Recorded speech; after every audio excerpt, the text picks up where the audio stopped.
한번 따라 하실까요? 두 자매의 믿음을 고쳐주신 예수님. 두 자매의 믿음을 고쳐주신 예수님. 예수를 믿으면 복을 받고 행복합니다. 그러나 오해하면 안 됩니다. 예수를 믿는다고 인생의 어려움이나 고난이 면제되는 것은 아닙니다. 예수를 믿어도 인생의 어려움이 있고 고난이 있음에도 불구하고 행복한 것이고 복을 받는 것이지, 예수 믿는다고 인생의 어려움이 없고 고난이 없어서 행복한 것은 아닙니다. 따라서 예수 믿는 사람도 안 믿는 사람과 똑같이 고난과 역경이 있습니다. 성경에 등장하는 수많은 믿음의 사람들도 여지없이 이 고난과 역경이 있었습니다. 요셉을 보십시오. 욥을 한번 생각해 보십시오. 더 나아가 우리 예수님만 바라보아도 고난과 역경이 분명히 있었습니다. 그러므로 우리 모든 인생은 어떤 측면에서 볼 때 모두가 다 고난의 피해자들이라고 할 수 있습니다. 여기서 한 가지, 고난의 피해자라고 다 도매금으로 한꺼번에 생각하면 큰일 납니다. 우리가 놓치지 말아야 할 사건이 하나 있는데, 그것은 성경에 나오는 위대한 인물들이 고난과 역경의 피해자들이기는 했지만, 그렇다고 그들이 모두가 다 피해의식에 사로잡혀 살지는 않았다는 것입니다. 옛말에 잘 되면 내 탓이고 못 되면 조상 탓이라고 하는 말이 있습니다. 서양의 비슷한 격언으로는 핑계 없는 무덤이 없다라는 말도 있습니다. 사람은 살면서 누구나 한 번쯤은 남을 탓하고 변명하고 핑계하고 원망하고 시기하며 삽니다. 그러나 남을 탓하고 변명하고 핑계하는 것이 그 사람의 일상이 되고 삶의 스타일이 되면 큰일 납니다. 왜 그렇습니까? 어떤 사건이나 어떤 사람에 대한 상처와 원망이 내 영혼 깊은 곳에 들어와 일상이 되고 내 삶의 스타일이 되면 그때부터 피해의식이 내 삶을 사로잡기 때문에 그렇습니다. 이때부터 피해의식이 나를 움켜쥐므로 말미암아 모든 문제의 원인을 거기다가 끌어다 붙일 가능성이 많습니다. 또한 이 문제를 이기고 역전시키고 반전시키고 앞을 향하여 나아가야 하는데 에너지를 써야 하는데, 그 에너지를 어디에 쓰느냐 하면 온통 남을 탓하고 원망하고 미워하고 시기하는데 그 에너지를 쓰는 바람에 긍정적이고 밝은 미래가 우리 앞에 펼쳐지지가 않습니다. 간혹 힘을 내어 무슨 일을 하다가도 그 일이 또 넘어지거나 자빠지게 되면 또 누구 탓을 하느냐 하면 내가 준비가 덜 돼서, 내가 뭔가 부족해서, 상황과 환경이 받쳐주지 아니하여서 그런 실패와 넘어짐이 일어났음에도 불구하고 우리는 과거에 받았던 그 상처, 그 피해의식에 사로잡혀서 또 그 모든 일의 원망과 그 모든 일의 책임을 그것으로 돌리게 됩니다. 그래서 내 인생의 꽃을 제대로 피워보지도 못하게 하고 내 인생을 망가뜨리고 내 삶을 파괴하는 비극이 우리 인생 가운데 펼쳐지는 것입니다. 오늘 설교 말씀은 요한복음 11장 17절부터 시작되는 내용인데 너무 길어서 사실은 뒷부분만 읽었습니다. 오늘 본문의 말씀은 예수님께서 가장 사랑하셨던 친구와 같은 나사로라고 하는 사람이 병이 들어 죽게 되었는데, 예수님께 그 동생이었던 마르다와 마리아라고 하는 자매가 고쳐달라고 사람을 보냈음에도 불구하고 예수님이 늦게 오는 바람에 나사로가 그만 죽고 맙니다. 이때 이 두 자매가 예수님을 향하여 엄청난 원망을 쏟아놓고 있습니다. 그럼에도 불구하고 예수님은 이 두 자매들 앞에서 그 나사로를 고쳐주고 부활시켜 주었습니다. 먼저 이 두 자매가 찾아온 예수님, 비록 늦게 왔지만 찾아온 예수님을 향하여 원망하는 장면을 한번 살펴볼까요? 21절 말씀 같이 한번 읽어보겠습니다. 시작. 마르다가 예수께 여짜오되 주께서 여기 계셨더라면 내 오라버니가 죽지 아니하였겠나이다. 주께서 여기 계셨더라면 내 오라버지는 안 죽었을 텐데 주님이 안 계시고 늦게 왔기 때문에 죽었습니다. 내 오라버니의 죽음은 예수님 탓입니다. 자, 그의 여동생 마리아도 어떻게 얘기할까요? 32절 말씀, 31절 말씀 시작. 마리아가 예수 계신 곳에 가서 배웠고 그 발 앞에 엎드려 이르되 주께서 여기 계셨더라면 내 오라버니가 죽지 아니하였겠나이다 하더라. 또 다른 여동생 마리아도 주께서 여기 계셨더라면 내 오라버니 나사로는 안 죽었을 텐데 주님이 안 계셨고 주님이 늦게 왔기 때문에 죽었습니다. 그러므로 내 오라버니의 죽음의 책임은 예수님 당신에게 있습니다라고 우리 주님께 원망을 쏟아놓고 있는 것입니다. 일견, 이들의 원망, 이들의 피해 의식은 잘못된 것이 아니고 예수님의 늦음으로 인하여 생긴 것이기 때문에 예수님께서 책임을 져야 할 일인 것처럼 보입니다. 이들이 예수님께 빨리 와서 고쳐달라고 사람을 보냈던 것이 오늘 본문 앞에 있는 11장 3절에 나와 있기 때문에 이들의 이 원망은 어쩌면 이유 있는 원망일 수도 있습니다. 먼저 한번 사람을 보낸 장면을 살펴볼까요?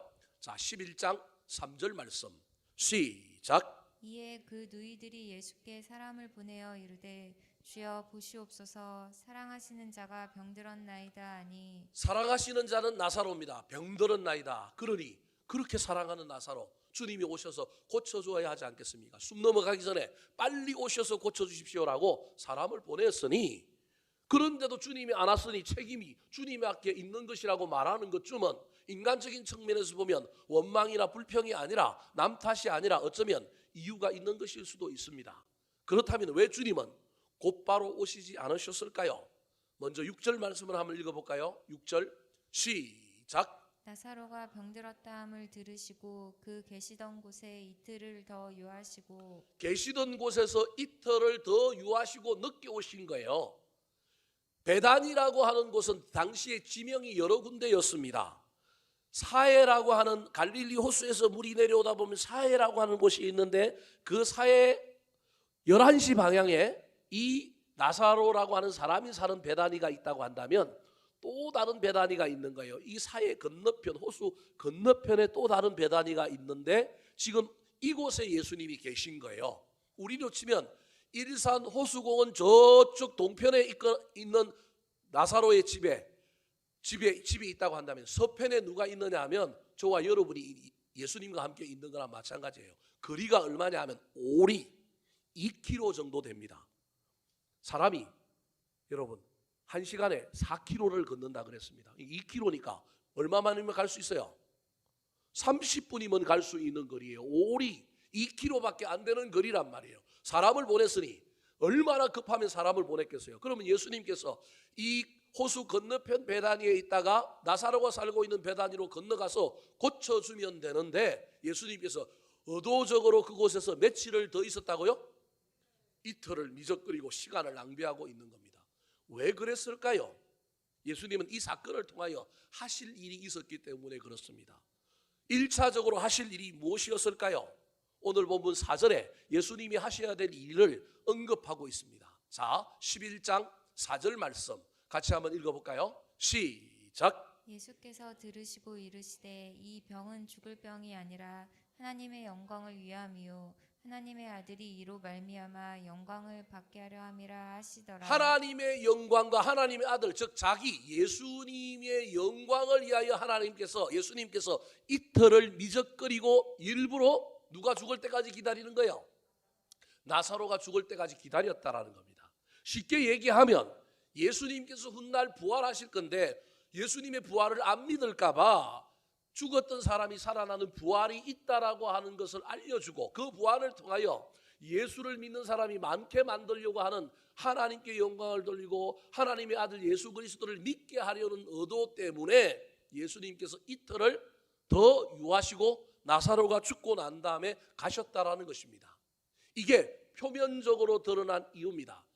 오늘 제가 설교하려고 하는 건 이 표면적인 이유, 성경의 메인 메시지인 이 이유가 안 중요해서 그런 것이 아니라 이 이유 말고 또 다른 이유가 있는데 이 일들을 통하여 믿음이 좋아 보였던 마리아 마르다, 그 믿음이 좋았지만 그녀들에게 해결되지 않는 신앙의 문제, 믿음의 문제가 있는 것을 예수님은 아시고 이 오라버니의 죽음과 이 오라버니의 부활을 통하여 그들의 고질적인 병폐, 고질적인 그 신앙의 문제를 해결해 주고자 하는 일타쌍피, 일석이조의 효과를 노리면서 예수님께서 이틀을 더 머무신 거예요.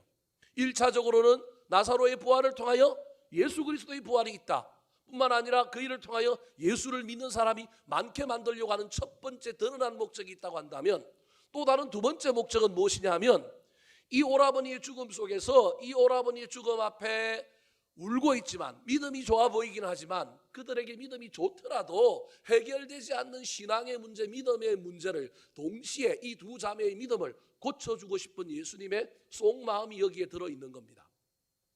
11월 셋째 주가 되면 목요일 날 우리나라는 고3 수험생들이 전부 뭘 치느냐 하면 수능 시험을 치릅니다. 이제 한 달 조금 못 남았단, 더 남았단 말이에요. 이때부터 우리 고3 수험생들이 이제 어떻게 해야 되느냐 하면 생체 리듬을 바꾸어야 합니다. 시험은 언제부터 쳐요? 9시부터 치잖아요. 근데 얘네들이 그동안 코로나라든지 이런 것 때문에 생활을 어떻게 했느냐 하면 낮에는 뭐 했어요? 뒤집어서 자고, 그 다음에 오후부터 공부하기 시작하고 밤을 어떻게 해요? 꼴딱 세웠단 말이에요. 얘들의 생체 리듬이 어디에 맞춰져 있느냐 하면 전부 오후나 저녁에 맞춰져 있는 이 생체 리듬을 시험에 맞게끔 바꾸는 작업들을 해야 합니다. 학교도 야간 자율학습을 빨리 끝내고 좀 돌려보내고, 학원도 좀 수업을 좀 땡겨가지고 아이들이 일찍 자고 일찍 일어나는, 그래서 시험에 맞는 자기 생체 리듬을 맞추어서 이 시험 때 자기가 최고의 컨디션으로 시험을 볼 수 있도록 자기를 조절을 해야 돼요. 또 다른 하나는 이제부터는 모르는 문제를 알게 하는 것보다는 아는 문제를 잃어버리지 않는 것에 집중해야 될 뿐만 아니라 오답풀이, 틀린 문제를 맞추려고 하는 실력을 보강하는 작업을 해야만이 실력이 이번 수능에서 좀 점수를 잘 받을 가능성이 있어요. 제가 꼭 학원 강사 같죠? 학원 강사하면 잘했을 것 같죠? 여러분, 옛날에 사법시험이라고 하는 것이 있었습니다. 사법시험에 또는 뭐 행정고시, 뭐 국가고시 여러 어려운 시험들이 있는데 그 시험에 우리 젊은 대학생 청년들이 뭐 한 번에 붙기는 쉽지가 않습니다. 그래서 2수, 재수, 3수 그렇게 하는 친구도 많습니다. 근데 옛날에 사법시험에 보면 4수, 5수, 6수, 7수, 8수, 9수, 10수까지 하는 사람들이 있습니다. 왜 그럴까요?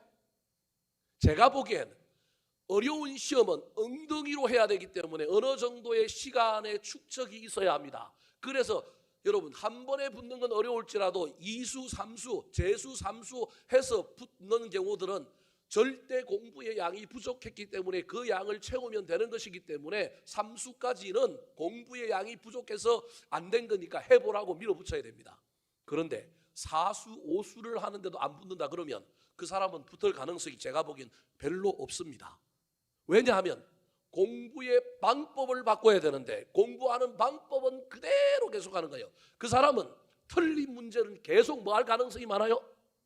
틀릴 가능성이 많아요. 제가 보기엔 틀린 문제를 보강하고 실력을 키워서 자기 실력을 키워야만이 합격을 할 텐데 4수, 5수를 함에도 불구하고 여전히 똑같은 방식, 똑같은 아는 문제만 공부를 하고 있으니 모르는 문제, 틀린 문제를 공부하여 보강을 해야만이 점수가 올라가서 합격을 할 텐데 그게 방법을 안 바꾸는 거예요.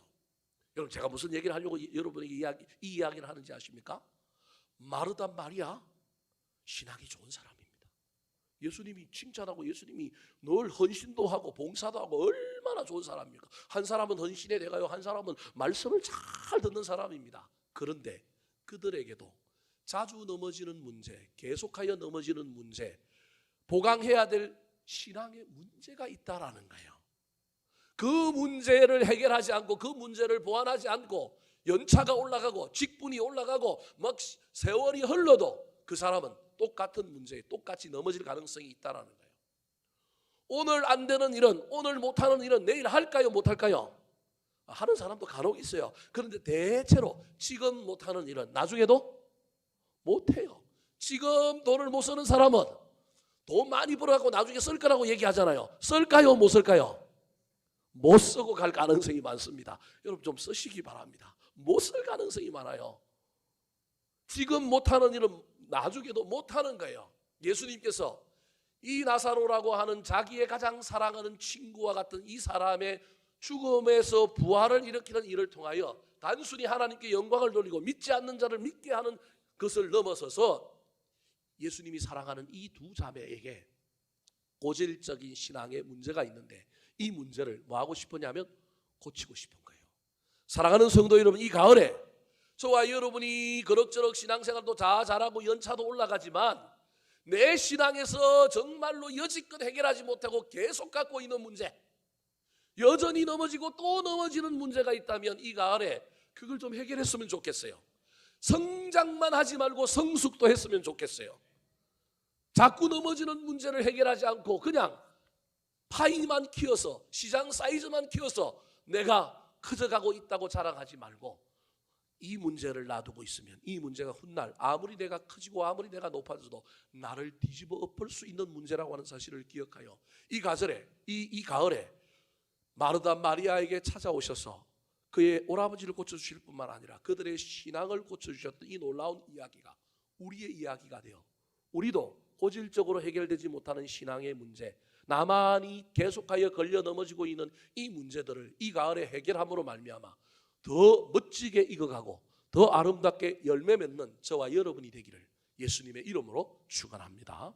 자, 그렇다면 예수님께서 이 두 자매인 마리아와 마르다에게 찾아오셔서 그들의 믿음을 고쳐주시기를 원하는데 어떤 믿음을 고쳐주시기를 원하셨을까요? 첫 번째입니다. 따라하시겠습니다. 아는 믿음에서 믿는 믿음으로. 아는 믿음에서 믿는 믿음으로. 21절 22절 말씀 같이 읽어보겠습니다. 시작. 마르다가 예수께 여짜오되 주께서 여기 계셨더라면 내 오라버니가 죽지 아니하였겠나이다. 그러나 나는 이제라도 주께서 무엇이든지 하나님께 구하시는 것을 하나님이 주신 줄을 아나이다. 자, 21절은 오라버니가 죽어서 이제 장사를 지내고 난 다음에 울고 있는 마르다에게 뒤늦게 찾아온 예수님을 맞이하고 있는 마르다가 예수님 앞에 원망을 쏟아놓고 있는 장면이 21절입니다. 주께서 여기 계셨더라면 내 오라버니가 죽지 아니하였겠나이다.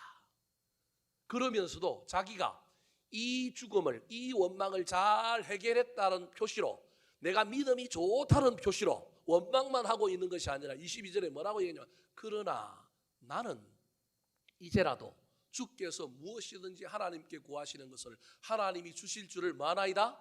아나이다.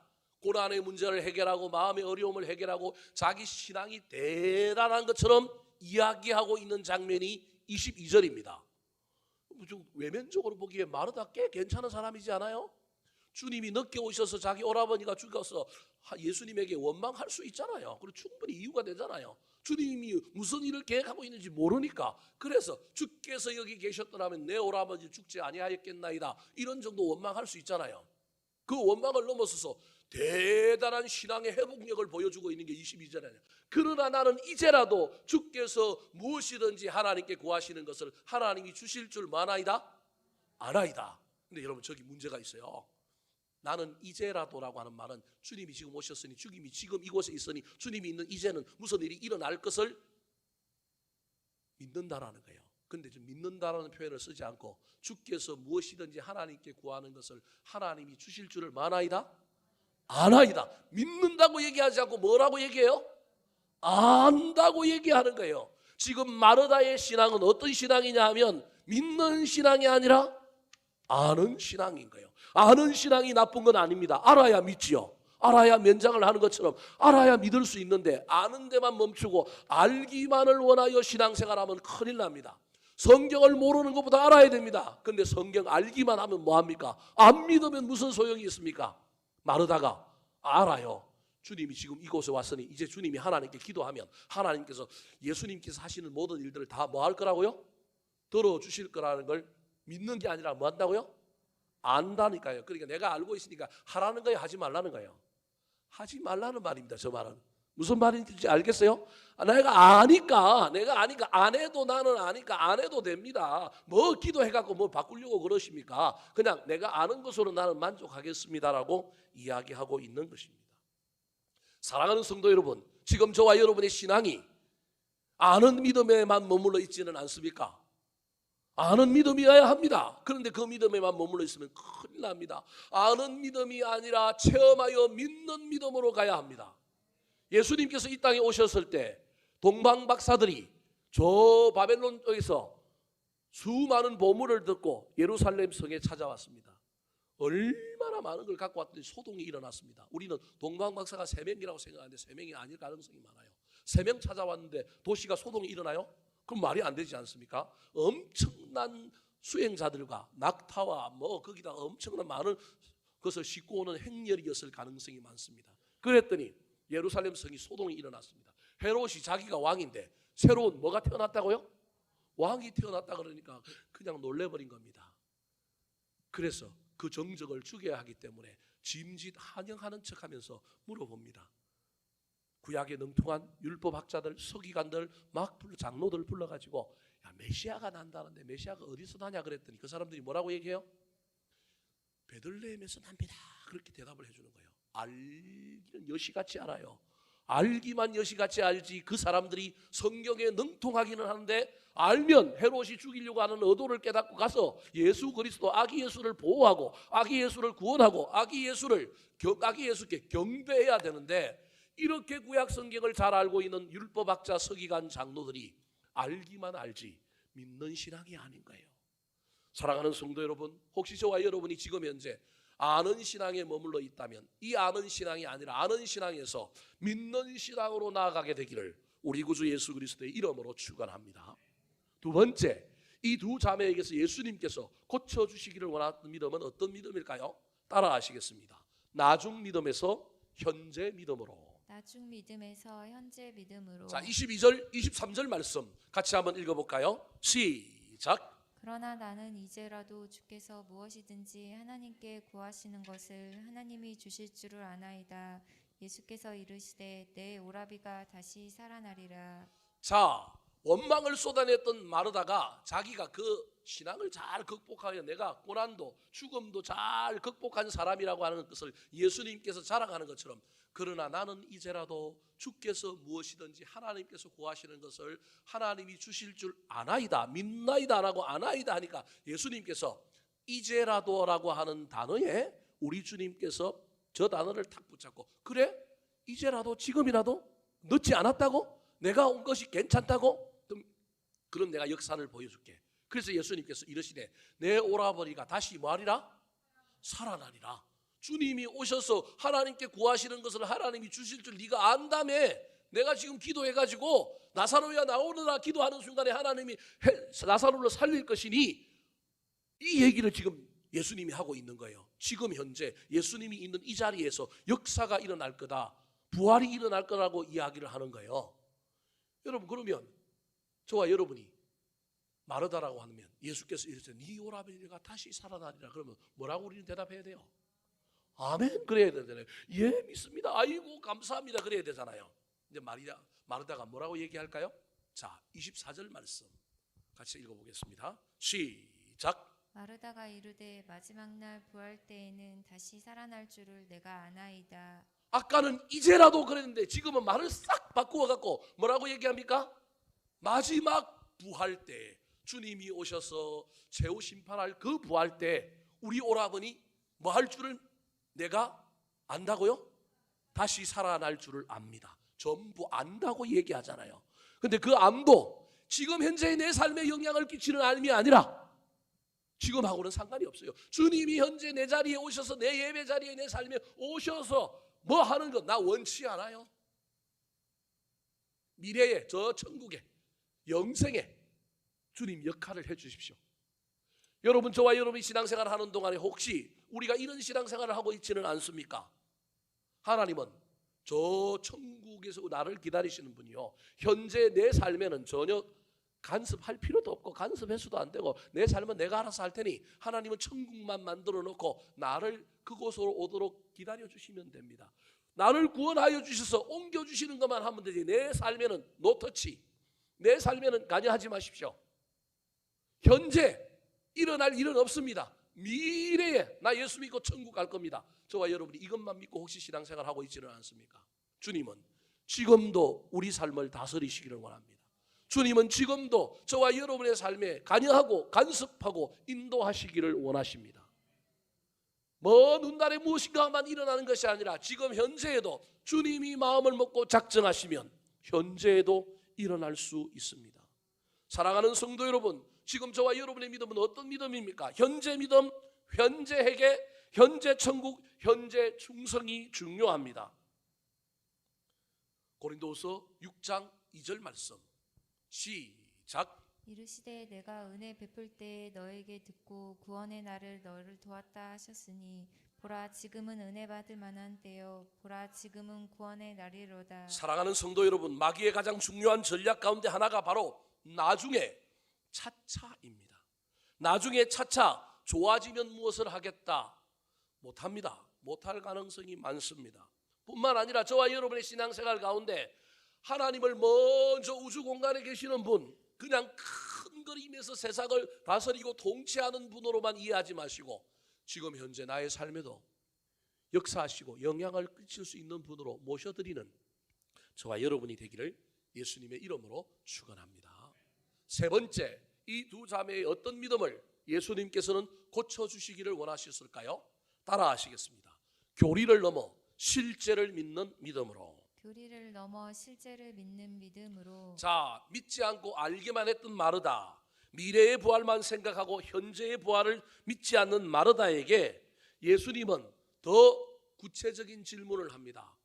오늘 너희 오라버니가 다시 살아난다고 얘기했는데도 나중에 내 살아날 것을 내가 아나이다 이렇게 말하는 이 마르다를 보고 우리 예수님께서 이 마르다 믿음의 수준이 겉으로 드러난 거하고는 다르구나, 좀 더 세밀하게 고쳐줘야 되겠구나 싶어서 예수님께서 부활은 먼 훗날에만 있는 것이 아니라 현재에도 있는 것이다라고 알려줍니다. 25절 26절 말씀 시작. 예수께서 이르시되 나는 부활이요 생명이니 나를 믿는 자는 죽어도 살겠고 무릇 살아서 나를 믿는 자는 영원히 죽지 아니하리니. 25절이 미래에 일어날 이야기라고 한다면 26절은 지금 현재에 대한 이야기입니다. 예수께서 이르시되 나는 부활이요 생명이니 나를 믿는 자는 죽어도 마겠고 살겠고, 예수 믿다 죽어도 나중에 부활한다라는 거예요. 근데 지금 예수님은 25절 나중 부활만 얘기하는 것이 아니라 26절에서 무릇 살아서 나를 믿는 자는, 지금 살아서 있는 자가 누구냐? 마르다 마리아예요. 마르다 마리아, 네가 나를 믿느냐라고 묻는 거예요. 그래서 살아서 나를 믿는 자는 영원히 죽지 아니하리니 이것을 네가 믿느냐 아느냐라고 대답하고 있는 마르다에게 예수님은 자꾸 그 말이 잘못됐다는 걸 아시고 아는 것으로 끝나지 말고, 자 지금 내가 얘기한다, 나는 부활이요 생명이니 나를 믿는 자는 죽어도 살겠고 무릇 살아서 나를 믿는 자는 영원히 죽지 아니하니 네가 믿느냐? 그럼 뭐라고 대답해야 돼요? 예, 믿습니다. 아멘 그러면 되잖아요.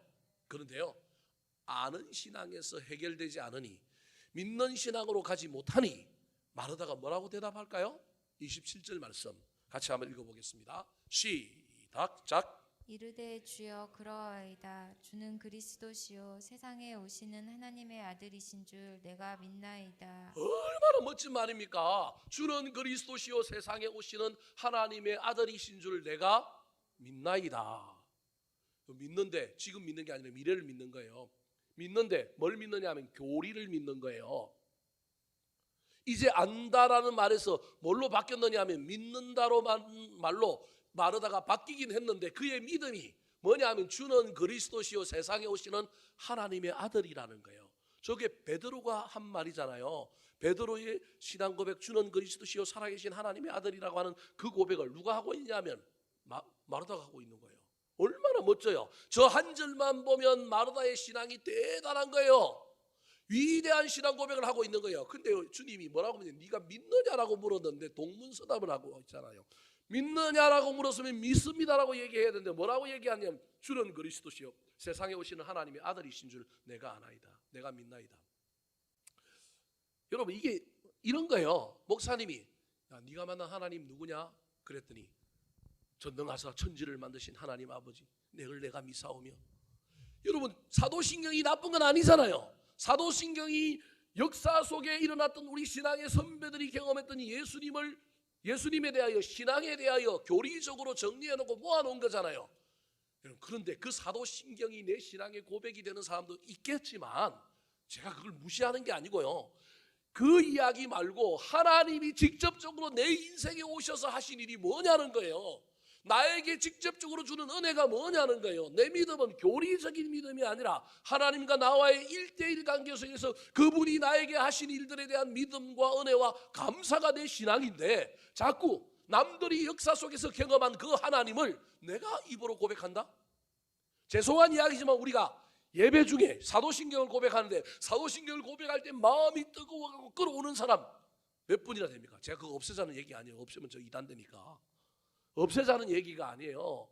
한 구절이라도 그게 와닿는 사람이 있을 수 있기 때문에, 그게 또 우리가 신앙의 표준이기 때문에 그걸 고백하지만, 여러분 그 고백은 교리적인 고백이란 말이에요. 큰 그림이란 말이에요. 우주적이고 일반론적인데, 그것이 실제로 나에게는 무엇이냐는 거예요. 지금 주님은 야, 내가 부활인데 너 그거 믿어? 믿으면 지금 내가 그거 할게, 그런 얘기예요.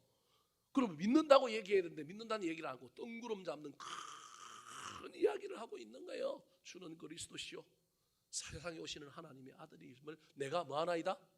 믿나이다. 부활은 믿는다는 거예요, 안 믿는다는 거예요? 안 믿는다는 거예요. 예수님은 내가 믿지만, 당신이 메시아라는 걸 내가 믿지만, 당신이 부활을 일으킬 수 있다는 걸 내가 안 믿는다는 얘기는 아니지만 확신이 없습니다. 그래서 그렇게 고백하고 있는 겁니다. 사랑하는 성도 여러분, 마르다의 이 대답은 틀린 대답이 아닙니다. 그런데 그의 신앙은 좀 더 추상적이고 좀 더 뜬구름 잡는 큰 그림의 이야기일 뿐이지, 내가 만난 하나님, 내가 경험한 예수님, 그 주님께서 나에게 무슨 일을 하실지, 나를 향하여 어떤 은혜를 베푸실지에 대한 기대와 소망이 없는 믿음이라는 거예요. 교리적인 믿음이요, 실제로 내 삶에 주님께서 어떻게 하실지에 대한 인격적인 체험과 기대와 소망이 없는 믿음인 거예요. 그래서 저와 여러분이 신앙생활 하다 보면, 우리 아버지가 목사요, 우리 집안이 멧돼 기독교 집안이요, 난 예수 그리스도를 믿는 건 믿어요. 교리적으로는 믿어요. 알아요. 그 신앙이 없다는 얘기가, 신앙이 있어요. 그런데 직접적으로 하나님이 너를 위하여 무엇을 하셨어? 너에게 하나님은 어떤 분이야? 너 하나님 생각하면 어때? 라고 물을 때 대답이 없으면, 여러분 저와 여러분이 지금 이 마르다의 신앙과 비슷할 수 있어요. 주님을 생각만 해도, 주님이 나한테 어떤 하신 일만 해도 뭘 설명할 길이 없지만 그 때문에 눈물이 나는 거예요. 내가 지리산을 안 가보고도 책을 통하여 지리산이 해발 몇 메타고 어디로 올라가고, 노고단으로 올라가면 어떻고, 저 진주에서 올라가면 어떻고, 백무동계곡으로 뱀사국으로 올라가면 어떻고, 어디에 가면 산장이 있고 어디에는 철쭉이 펼쳐 있고 어디에는 뭐가 많이 있다라는 걸 책을 보고 알 수 있어요. 여러분 책 보면 요즘 그림까지 다 있잖아요. 지리산 갈 필요가 있어요, 없어요? 알아요. 여러분 이게 교리적인 알미예요. 그런데 여러분 지리산이 몇 메타인지도 몰라요. 얼마 걸린지도 몰라요. 근데 지리산에 가서 내가 한번 봤어. 그 지리산에 가서 내가 한번 경험해본 사람, 지리산이라고 하는 말만 들어도 가슴이 뭐예요? 벅차요. 이 안에 막 뜨거움이 막 치솟아 올라요. 여러분 이게 실제적인 믿음인 거예요. 교리적인 믿음이 필요 없다는 게 아닙니다. 교리적인 믿음에 머물러 있으면 큰일 납니다. 주는 그리스도시요 살아계신 하나님, 멋진 대답입니다. 근데 하나님이 너에게 지금 부활을 해가실 걸 믿느냐? 사모합니다. 믿습니다. 이게 실제적인 믿음이라는 겁니다. 사랑하는 성도 여러분, 지금 저와 여러분 하나님을 저 하늘에 계신 분으로 바라보고만 있습니까? 아니면 내 삶에 가까이 오셔서 나에게 말씀하시고 나를 인도하시고, 때로는 나를 찔러 쪼개고 하나님께서 나의 마음을 부담스럽게 만들고, 그 하나님의 놀라운 실제적인 역사와 그 사역과 그 인격적인 만남이 우리 가운데 있습니까? 저와 여러분의 삶에 교리를 뛰어넘는 실제와 체험과 은혜가 넘쳐 흐르게 되기를 예수님의 이름으로 축원합니다. 5개 해야 돼요. 아직도 2개 남았어요. 가야 됩니다. 자, 네 번째 두 자매의 믿음을 고쳐주려고 했는데 뭘 고쳐주려고 그랬을까요? 따라 하시겠습니다. 환경적인 믿음에서 극복하는 믿음으로. 환경적인 믿음에서 극복하는 믿음으로. 주님은 마르다와 대화하는 가운데 마르다의 겉모습하고는 그 알맹이와 믿음의 내용이 너무너무 부족하다는 걸 깨닫는 거예요. 믿는 믿음이 아니라 아는 믿음이었죠. 더 나아가서 또 어떤 믿음이었어요? 자꾸 나중으로 미루는 거예요. 현재 내 삶은 내가 알아서 할 테니 하나님 나한테 간섭하지 마십시오. 나중 믿음이에요. 더 나아가서 또 여러분, 하나님을 믿는데 믿음은 저 공중에 붕붕 떠다니는 그 교리와 같은 믿음인 거예요. 실제로 하나님이 나에게 무슨 일을 하시고 나와 어떤 관계가 있는 것에 대한 체험이 별로 없는 거예요. 우리 주님께서 벽을 느끼기 시작한 겁니다. 그래서 우리 주님께서 이제는 실물 교육을 해야 되겠다. 실제 교육을 해야 되겠다. 아니 내가 살아난다고 했는데도 믿지도 않고 뭐 부활 때에 살아날 것입니다라고 얘기하고 네가 믿느냐고 물었는데 주는 그리스도시요 살아계신 하나님의 아들입니다. 엉뚱한 대답을 하니 안 되겠다 싶어서 어디로 가느냐 하면 나사로가 장사 지내 있는 무덤으로 탁 갑니다.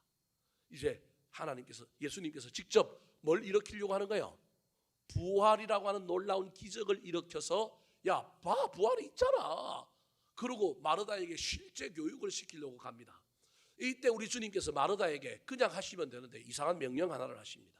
39절 말씀 같이 한번 읽어볼까요? 시작. 예수께서 이르시되 돌을 옮겨 놓으라 하시니 그 죽은 자의 누이 마르다가 이르되 주여 죽은 자가 나흘이 되었음에 벌써 냄새가 나나이다. 저 장면을 저와 여러분이 생각해 봐야 합니다. 마르다에게 예수님께서 뭐라고 얘기하면 돌을 옮겨 놓으라는 거예요. 무덤의 입구를 막고 있는 돌을 옮겨 놓으라는 거예요. 굳이 저 말 안 해도 되잖아요. 우리 예수님 능력이 많으시니 나사로야 나오라 하는 순간에 나사로가 벌떡 일어나서 지가 돌문을 어떻게 하고요? 밀고 뭐 할 수 있어요? 나올 수 있잖아요. 주님 못하실까요? 충분히 할 수 있는데도 그렇게 하지 않고 어떻게 하셔요? 그 말 안 듣는 마르다 알지만 않고 믿으라 그러는데 믿지도 않고 지금 현재 뭐가 일어날 거라 그러는데 막 나중에 부활 때 일어날 거라 그러고 하나님께서 직접 야 현실적으로 내가 실제 네 삶에 가냐 내가 부활 보여주겠다 그러니까 주는 그리스도시요 세상에 오신 하나님의 아들입니다. 이런 얘기만 하고 있는 이 마르다 희망이 없잖아요. 소망이 없잖아요. 근데 그 마르다에게 하나님이 예수님이 실제 실물 교육을 시키려고 무덤에 가서 마르다에게 뭘 굴리라 그래요? 돌을 굴리라 그러는 거예요. 그럼 저 돌은 마르다 혼자 굴릴 수 없는 돌이에요. 이스라엘의 석실 무덤은요 세워져 있는 이런 우리 집의 문과 같은 건데 거기 뭘로 막아놨어요? 돌을 막아놨는데 이 돌이 여자 혼자 움직일 수 있는 돌이 아니에요. 예수님이 십자가에 못 박혀 장사 지내고 난 다음에 그 다음 안식이 지나고 난 다음에 다음 날 또 다른 마리아가 예수님의 몸에 향유를 붓기 위하여 방부제 역할을 하는 향유를 붓기 위하여 무덤가에 가잖아요. 그게 부활절이잖아요. 가는데 가면서 뭘 걱정해요? 누가 우리를 대신하여 저 돌문을 굴러줄 사람이 있을까? 자기들끼리는 안 되니까 남자들이 힘센 사람들이 두세 명이 붙어야만 그걸 굴릴 수 있다라는 거예요. 그러니까 저 돌물도 마리아 혼자 굴리는 게 아니에요. 다르게 얘기하면 마리아가 자기 집에 있는 하인들을 시켜갖고 야 주님이 명령하시니 저거 굴려 이러라는 거예요. 여기서 저와 여러분이 생각해 봐야 될 것 또 하나 아니 굳이 주님이 마리아를 통하여 왜 그걸 시켜요? 자기가 누구한테 시키면 돼요? 하인들한테 야 저 돌 굴려 이러면 되잖아요. 그러니까 예수님이 직접 하인들에게 돌을 굴리라고 시키든 아니면 그것도 아니고 나사로야 나오라 그래갖고 나사로 보고 자기가 돌문 굴리고 나오면 충분히 가능하잖아요. 그런데 누구한테 시켜요? 마리아에게 시킨단 말이에요. 여러분 이 이야기는 무엇이냐면 저와 여러분의 고난의 문제, 저와 여러분의 인생의 문제, 저와 여러분이 하나님께 고쳐달라고 해결해달라고 기도하고 난 다음에 그냥 아무 일도 안 하고 있으면 되는 게 아니라 하나님은 우리에게 뭘 요구하시냐면 순종과 믿음을 요구하시는 거예요. 그때 순종과 믿음은 내 생각과 다른 나를 이기고 내가 하는 어떤 행위가 필요한 거예요. 반드시 하나님의 역사의 기적에는 하나님의 열심에 사람의 열심이 보태져야 일어나는 거예요. 사람의 열심이 없어도 하나님 하실 수 있지만 하나님은 그 일을 통하여 고쳐주시는 것이 목적이 아니라 무엇을 바꾸고 싶었냐면 사람을 바꾸고 싶은 거예요. 그 일을 통하여 사람을 성장시키고 성숙시키고 싶은 거예요.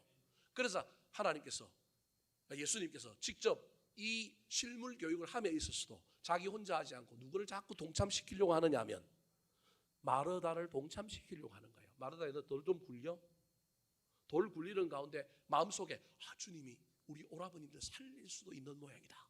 살리려고 하는 모양이다. 기대감이라도 불러일으키면 여러분 거기서 벌써 회의적인 마음은 사라지고 기대감이 생기면 이게 믿음이잖아요. 그 마음을 품게 하려고 하는데 이 여자가 하는 대답이 뭐예요? 39절 마지막에 주여 죽은 지가 나흘이 되었음에 벌써 뭐가 나나이다? 소용없어요 하지 마세요 이 얘기예요. 여러분 얼마나 기가 막혀요. 소용없어요? 하지 말라는 얘기를 저렇게 하고 있는 거예요. 여러분, 마르다가 믿음이 됐다 좋은 것 같았지만 알고 보니까 그 속에 들어가 보니까 자기가 아는 만큼의 믿음인 거예요. 내가 경험한 그만큼의 믿음인 거예요. 나의 알음과 나의 경험을 넘어서는 것을 내가 순종하고 나 자신을 끊고 내가 한번 해보려고 하는 게 없는 거예요. 믿음은 그런 영역인데 내가 아는 것만 믿는 거예요. 내가 믿는 것만 내가 보는 거예요. 그래서 사흘이라고 하는 시간의 환경, 그리고 저 무덤이라고 하는 저 환경, 저거 못 고칩니다. 환경을 뭘 바꾸려고 합니까? 그냥 내비두십시오라고 얘기하는 거예요. 여러분, 저와 여러분의 인생에 어떤 문제를 해결하고 싶습니까? 환경이 바뀌어야 합니다. 돌이 굴러져야 합니다. 돌 안 굴러져도 주님 역사할 수 있지만 돌 안 굴러지고 주님 역사하시면 주님 은혜 모르고 나는 아무런 변화도 없습니다. 내 인격의 변화, 내 삶의 변화도 없고 하나님에 대한 감사도 없어질 가능성이 많습니다. 그래서 예수님께서 돌 굴리라 그러는데 하는 얘기는 돌 굴리는 일들을 통하여 소망을 품고 기대감을 품고 그동안 내가 가지고 있던 그 생각들 속에 조금이라도 마음을 바꾸려고 하는 생각이 아니라 주님을 향하여 도리어 핀잔하며 아이고 그것도 모릅니까? 사흘이나 지났는데 이 사흘이라고 하는 나흘이라고 하는 이야기 속에 주님이 뭐 했다는 거예요? 늦게 왔다는 게 당신 때문에 지금 이런 일이 벌어졌는데 그 얘기를 하고 있는 거예요. 그러면서 돌 안 굴린다는 거예요. 그러니까 주님이 소위 말하는 호되게 야단칩니다. 그게 몇 절입니까? 40절입니다. 같이 한번 읽어볼까요? 40절 시작. 예수께서 이르시되 내 말이 내가 믿으면 하나님의 영광을 보리라 하지 아니하였느냐 하시니. 쓸데없는 소리 하지 말고 순종해봐. 한번 해봐. 해봤어? 해보구나 이야기해봐. 그래서 어쩔 수 없이 이 마르다가 일꾼들을 시켜갖고 돌무덤을 돌 입구에 있는 돌을 어떻게 해요? 굴려버리는 거예요. 여러분, 이게 저와 여러분의 신앙생활에 있어야 할 것임을 잊어버리지 마시기 바랍니다. 굴려버려야 될 돈은 굴려버려야 합니다. 막고 있는 것은 저와 여러분이 열어야 합니다. 환경에, 시간이라고 하는 환경에 사로잡히지 말고 환경을 넘어서는 믿음의 주인공이 될 수 있었으면 좋겠습니다. 내가 아는 것만큼만 믿으려고 하지 말고 내가 나를 이기는 것, 돌문을 굴리는 건 단순히 돌문을 굴리는 게 아니라 내 마음 문을 굴리는 겁니다. 돌문을 굴려서 무덤의 문을 여는 건 다른 게 아니라 내 마음의 문을 여는 겁니다. 주님께서 마르다에게 그 일을 시키고 있는 겁니다. 딱딱한 내 마음, 문도 열리지 않는 내 마음에 하나님이 놀라운 은혜가 임하기를 사모하십니까? 그런 일은 일어나지 않을 가능성이 많습니다. 먼저 저와 여러분이 환경을 극복하려고 하나님의 열심에 내 열심을 보태려고 주님께 무엇인가를 구했으면 우리 주님의 음성을 듣고 나도 하나님의 열심에 내 열심을 보태는 환경의 지배를 받지 말고 환경을 넘어서는 저와 여러분의 어떠한 신앙의 행위들이 나타나게 되기를 예수님의 이름으로 축원합니다. 마지막입니다. 두 자매의 어떤 믿음을 고쳐주시기를 원하셨을까요? 따라하시겠습니다. 결박된 믿음이 아닌 자유로운 믿음. 결박된 믿음이 아닌 자유로운 믿음. 자, 43절부터 44절 말씀 같이 한번 읽어볼까요? 시작. 이 말씀을 하시고 큰 소리로 나사로야 나오라 부르시니 죽은 자가 수족을 배로 동인 채로 나오는데 그 얼굴은 수건에 쌓였더라. 예수께서 이르시되 풀어놓아 다니게 하라 하시니라. 자, 나사로야 나오너라 하는 순간 나사로가 소위 말하는 미라로 붕대가 쏙 다 감겨 있는 상태에서 강시처럼 콩콩콩 뛰어서 나온 거예요. 그때 예수님께서 이 두 자매를 향하여 뭐라고 얘기해요? 풀어놓아 뭐하게 하라고요? 다니게 하라는 거예요. 이 장면을 생각해 보세요. 마르다 마리아가 놀랬지만 뛰어가서 자기 오빠에게 쌓여 있는 붕대를 미라로 만들어 놓은 그 붕대를 다 걷어낼 거예요. 풀어놓아 다니게 하라는 말은요, 숨을 쏘야 되니까 살아났으니까 풀어줘야 될 거 아니에요. 그래서 표면적으로는 그걸 다 벗기라는 얘기예요. 근데 여러분, 저 이야기 속에서 아까 돌 굴리는 이야기하고 똑같은 거예요. 저 이야기 속에서 이 마르다가 마리아가 오빠 몸에 감겨 있는 붕대를 풀지만 사실은 자기 마음에 갇혀 있는, 자기 마음을 꽁꽁 싸고 있는 자기 생각, 자기 중심성의 그 붕대들을 뭐 하고 있는 거냐? 푸는 거예요. 자기가 결박되어 있는 존재, 우리 오라버니가 결박되어 있지만 그 오라버니의 몸에 있는 그것들을 푸는 행위를 통하여 내가 얼마나 내 생각과 내 아집과 내 고집과 내 방식에 결박되어 있는 존재였는가, 내가 신앙생활 하는데 내가 얼마나 고집이 세며 얼마나 내 마음대로 살고 있었는지를 그가 깨달으면서 그걸 뭐 하느냐면 푸는 행위를 통하여 자기 마음이, 자기 인격이, 자기 신앙이 풀리는 거예요. 하나님께서 그래, 플렉시블 해야 돼. 좀 융통성이 있어야 돼. 네 생각 고집하면 안 돼. 네가 신앙생활 잘한다고 내가 옳다고 주장하면 안 돼. 돌도 굴려야 되고 네 마음에 돌도 굴려야 되고 네 몸에 결박되어 있는 것도 뭐 해야 된다고요? 풀어야 된다. 그래서 단순한 부활만 이야기하고 있는 것이 아니라 이 이야기를 통하여 겉으로 보기에 대단한 봉사와 희생과 헌신의 인물들이었던 이 마르다와 마리아의 신앙을 우리 주님께서 고쳐주고 있는 것입니다. 말씀을 마치려고 합니다.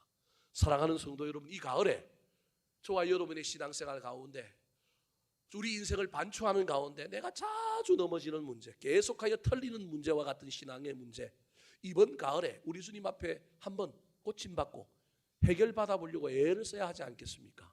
마리아와 마르다에게 찾아오셨던 주님, 이 가을에 나는 주님 찾아가는 게 힘드니 주님 찾아오셔서 마르다 마리아를 고쳐주셔서 내 마음을 고쳐주시어서 고질적인 병폐와 같은 내 신앙의 한계가 이번에 고쳐져서 성장만 하는 것이나 성숙되었으면 좋겠습니다. 예수 믿는 연차가 늘어가고 직분도 받고 사람들 보기에 내가 대단한 것 같지만 내 마음속에 내 신앙 속에 여전히 풀리지 않는 이 문제가 해결됨으로 말미암아 더 고상하고 더 근사한 신앙의 주인공이 되게 해달라고 기도하며 나아가는 이 가을이 되기를 우리 구주 예수 그리스도의 이름으로 축원합니다. 한번 따라 하실까요? 두 자매의 믿음을 고쳐주신 예수님, 두 자매의 믿음을 고쳐주신 예수님, 아는 믿음에서 믿는 믿음으로, 아는 믿음에서 믿는 믿음으로, 나중 믿음에서 현재 믿음으로, 나중 믿음에서 현재 믿음으로, 교리를 넘어 실제를 믿는 믿음으로, 교리를 넘어 실제를 믿는 믿음으로, 환경적인 믿음에서 극복하는 믿음으로, 환경적인 믿음에서 극복하는 믿음으로, 결박된 믿음이 아닌 자유로운 믿음으로 결박된 믿음이 아닌 자유로운 믿음.